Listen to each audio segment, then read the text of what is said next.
नमस्कार दोस्तों, स्वागत है आप सभी लोगों को विजार्ड इन्फो में।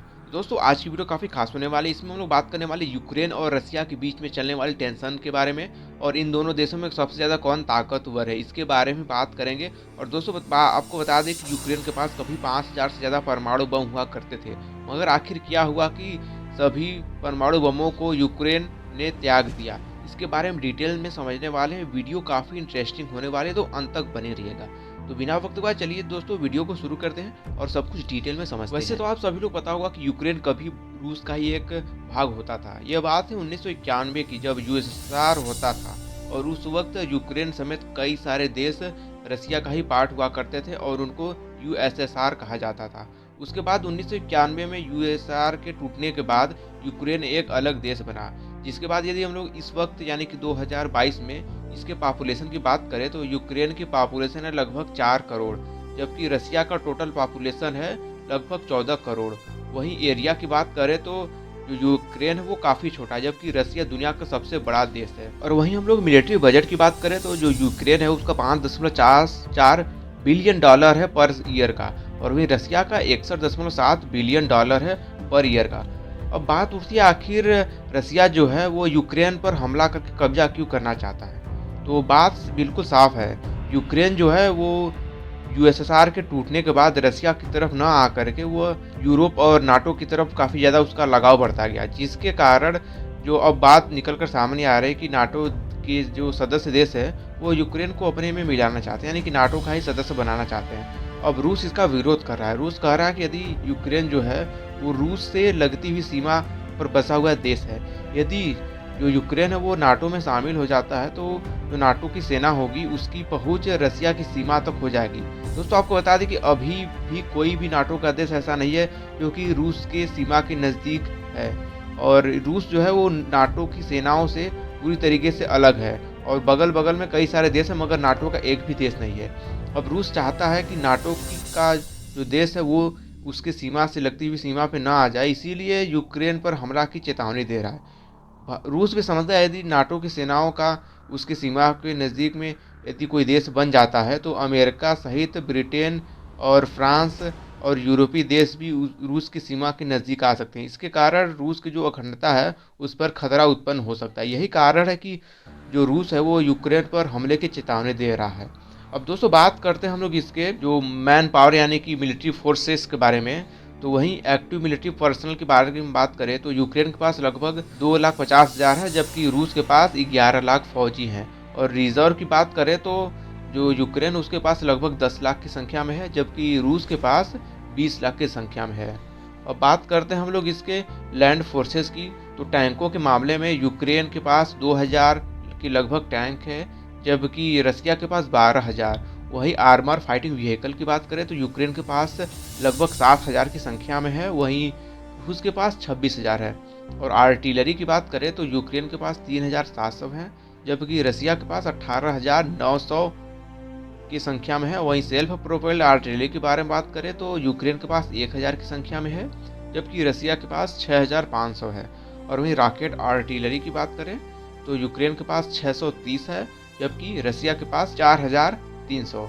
तो दोस्तों इस सभी मामलों में रूस काफ़ी ज़्यादा ताकतवर है यूक्रेन के मामले में।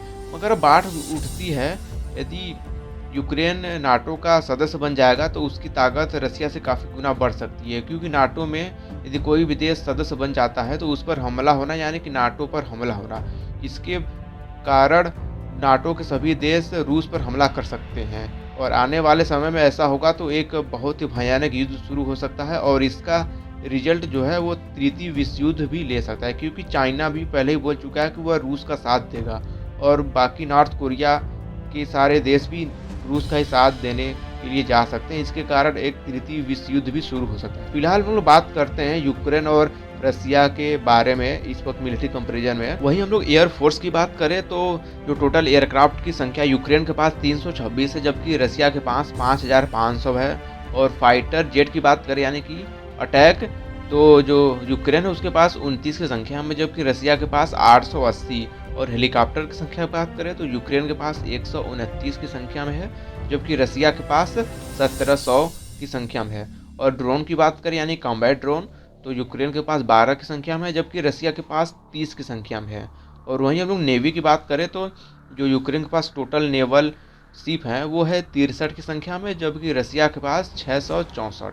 दोस्तों मिलिट्री कंपैरिजन में तो रसिया कई गुना आगे निकल जाता है इन कंपैरिजन टू यूक्रेन। यदि हमला करता है रूस तो वह आसानी से कब्जा कर सकता है। अब बात उठती है यदि अमेरिका नाटो के सारे देश भी आ जाते हैं तो ये काफ़ी सिचुएशन काफ़ी क्रिटिकल हो सकता है और यह एक नया विश्व युद्ध का रूप भी ले सकता है। और फिलहाल पिछले दिनों खबर आई थी कि जो फ्रांस है और ब्रिटेन के भी सैनिक वहाँ पर पहुँच रहे हैं थोड़ी थोड़ी टुकड़ियों में।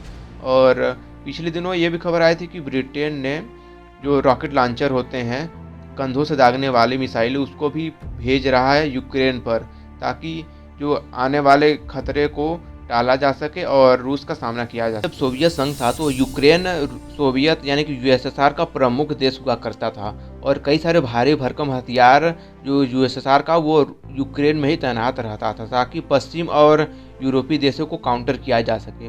उसी समय यूक्रेन के पास लगभग यूएसएसआर के 5000 न्यूक्लियर वेपन तैनात थे। मगर हुआ क्या कि जब यूएसएसआर का विघटन हुआ 1991 में तो यूक्रेन एक अलग देश बन गया और रह गए 5000 परमाणु बम। बाकी परमाणु बम यूएसएसआर के पास यानी कि रूस के पास चले गए। अब जो 5000 परमाणु बम बचे तो हुआ क्या कि 3 साल बाद यानी कि 1994 में जो यूक्रेन है वो न्यूक्लियर नॉन प्रोलिफरेशन ट्रीटी पर साइन कर दिया, यानी कि अब यूक्रेन कोई भी हथियार रखना नहीं चाहता है।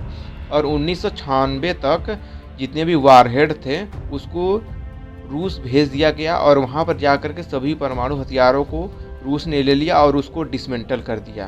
तो इस हिसाब से यूक्रेन 5000 से 0 परमाणु वेपन्स पर आ गया। दोस्तों यही कारण था कि यूक्रेन के पास काफ़ी पहले यानी कि 1991 तक काफ़ी परमाणु हथियार होते थे, मगर इस ट्रीटी पर साइन करने के बाद यूक्रेन के पास 0 हो गए, यानी कि सब कुछ खत्म हो गया जितने भी परमाणु। दोस्तों आप लोग क्या लगता है, क्या ये जो यूक्रेन का उठाया गया कदम या सही था या गलत था? कमेंट करके ज़रूर बताइएगा।